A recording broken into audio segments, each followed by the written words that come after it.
Well, one of our biggest success, first person we ever trained was dyslexia. And this little girl, 10 sessions, she went from C's and D's to A's and B's and never regressed since then. And her, So it helped with the dyslexia itself. And Yeah. it's been wow. permanent progress. This Awesome. was about 4 or 5 years ago. Her family was so happy. Some people are discovering all types of things, with physiology, whether it's with the cryo stuff that Wim Hof did, where he set all kinds of world records that they said was impossible. The scientists said, you can't do that. And his mind said he could. And that is kind of a little segue into the neurofeedback is basically... Okay. We're basically discussing the neurofeedback now. Yes, right? the other That's aspects of kind of what we do. I just figured I'd sum up everything, and then you guys could ask questions as far as things. But your entire world is your perception, and your perception comes in through your nervous system. And so when your brain's better, when there's less pressure on your spine, you're not going to have that pangry. You're not going to be as quick to snap and talk smack and be negative and look at the glass as half empty. Pain can really change your emotional outlook on things, and emotional outlooks can add to your pain. Oh yeah. It's really something we've seen. And so basically when your vertebrae is straight, then there's conditions that are really more of a less physical origin of pain, but an emotional origin of anxiety or depression. We didn't really have a lot to offer other than nutritional advice and saying, go see a counselor. And because the serotonin drugs, they're learning more and more about just the truth behind all that. But that's a whole topic we shouldn't really get into. Because we got out of pharmacy school, but when the benefits of the medicine are there, they go into the toilet in about 4 to 6 hours, and then you have to redose. And if you can do training with the electrical properties of the brain, and you can get that memory, kind of like muscle memory, riding a bicycle. You retain produce that own serotonin. Yeah, you can retain it, and you can basically train people's emotional memory to handle adversity and things, to where it's kind of like training your muscle memory to remember how to throw a curveball. What would somebody typical would want to go to say, hey, I need neurofeedback?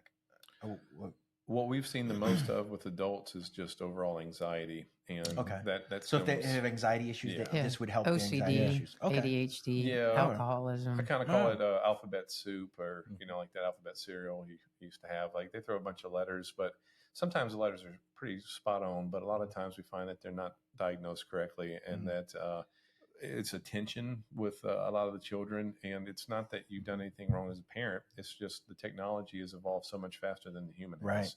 And so your childhood, my childhood was without those screens. What is the typical process of going through to get neurofeedback? If you are taking medication, that's between you and your prescriber. We don't really give medical advice. We don't do counseling. We have hardware and software. It's kind of like you could either consider it like a gym for your brain, or you could consider it like a tune for your truck. But you would do an initial scan. We call it a brain scan. So we do an initial assessment to where we see how your brain compares to your peers. There's a male brain and a female brain, and there's different ages expectations. How does that scan work? It's an EEG. It's electroencephalogram. So basically, you're putting on a shower cap that we gel up, so we don't have to shave your head unless you have that type of look.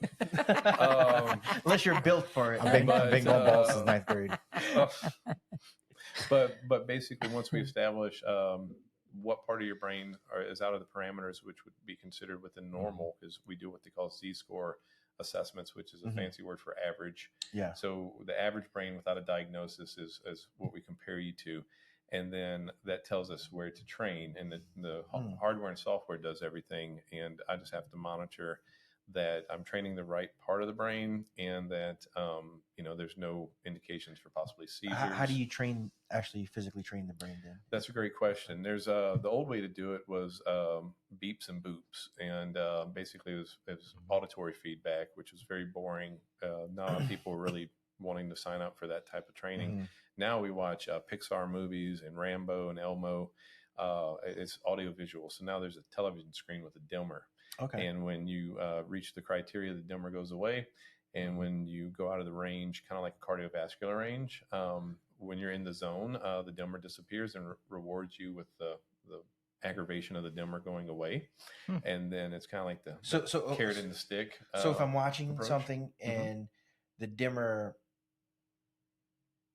I guess I'm trying to. It makes the movie go out of focus. So okay, so that's your brain wants to see a clear picture. See a clear picture, right? Yeah. So it automatically how does your brain? So your subconscious brain, because this was one of the misconceptions I had, is I thought it was a conscious training where you had to sit there and think about it, but actually it's beneficial if you just want to see what's on the screen and you have a desire to see what happens next. So your subconscious brain is what this is actually training, and so. Basically, you don't have to think about it, and your brain, just like if you're sitting on a thumbtack or something, you don't have to think about that. Your body doesn't want that. You're going to get up immediately. You don't have to think, oh, what is that? Do I want to get up? No, you're just programmed to get up with discomfort. That's like a reflex of type of unconscious response. And so when you're watching that TV, your brain will try different pathways to make it patterns come back to where which pattern rewards me with that going away. And it does take repetition and consistency. But once that pathway has been, they call it neuroplasticity, but once that change has happened, it usually sticks. And so kind of like riding a bike, if you haven't ridden your bike since you got your race car, you won't be as good as you were at 17 or 14, but it's not like you start at ground zero to where Billy has to get behind you and push you through the grass. Right. I won't let go, Rennie. The wind beneath his wings. Well, one of our biggest success, first person we ever trained was dyslexia. And this little girl, 10 sessions, she went from C's and D's to A's and B's and never regressed since then. And so it helped with the dyslexia itself. And it's been permanent progress. This was about 4 or 5 years ago. Her family was so happy. Her brother came in. His batting average tripled. His diagnosis was basically made by, this is what we think. Here's a Schedule II narcotic, which is a little bit aggressive. For ADHD. Yeah, we kind of feel like going straight to amphetamine, which is what Adderall is a lot for kids under 10, especially with heart disease being the number one risk factor for American health. Amphetamines increase heart disease. Turns out with a lot of situations, the diagnosis is wrong. The software in that particular case said it wasn't attention, it was visual processing. And so we trained him for visual processing, whereas if we'd have trained him for ADHD, we'd have trained a different part of the brain. And so as a result, his batting average tripled. And we were told a whole bunch of things that I don't want to get into. But he wasn't coming for athletics. Yeah, he was coming for academics. But it helped his athletics. Yes. Well, I imagine it helped overall. Yeah, when the brain is better, I mean, your wife is prettier, she's a better cook. Oh, wow. You know, all these things happen. You know, your food's going to taste better. Can you book me? I plead the fifth. Tammy, that was not. I plead the fifth. No, but basically, you're gonna. She cooks great, guys. Yes. She cooks great. Yes. So I know we're talking about learning disorders on that. What about veterans with PTSD? Would some be beneficial for that as well? It's that's amazing. To my heart. So we actually did. I'll let Derek tell you, but we that's probably is one of the biggest success stories he's ever had. Yeah, we've been very blessed because we've been busy enough now to where we haven't had the chance to actually reach out now. But since this is, actually we've done Vietnam veterans that were. I don't want to give away too many details because it's a small town. Even though it's a big, absolutely, it's a big internet. But we've done Vietnam veterans. We've done a guy Afghanistan veterans. We've done a lot of different. Some of these situations where unfortunately they had to be institutionalized for short periods of time. Extreme violent outbreaks, waking up with night terrors, and some actual violence because it was hard to leave it where you know they were. And one of the most amazing things is when you actually realize that you haven't seen them in a year and you haven't seen them in 2 years, and you're like, and then you hear from them and they're doing well. Right. And that's one of those awesome things because, again, medicine can get you through a short acute period and do a lot of good for a lot of people. But you don't want to take those pills the rest of your life.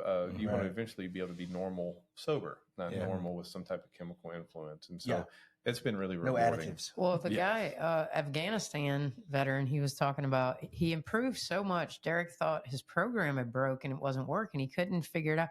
So he calls the guy and he said, no, Derek, he improved so much. He's not even on your chart anymore. Oh, wow. That's why you can't see it. You have to change everything. So, and it was the first time he went 2 or 3 years straight without having to be in a mental institution at any point in the year. And these are, this is a tragedy. It's a big thing, and we have approached a lot of different people about how to get the word out to a lot of our veterans, and thought about going to like a VFW.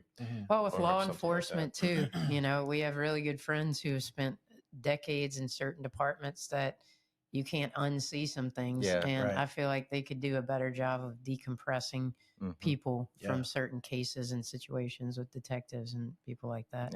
Yeah, we kind of stumbled into it. It was really neat, and it's hard. But also in you guys' world of concussions, some people get this like locked in concussion syndrome. It could happen, possibly in a match or whatnot. And neurofeedback's great for kind of like reestablishing those new pathways to get your brain back on a normal level. So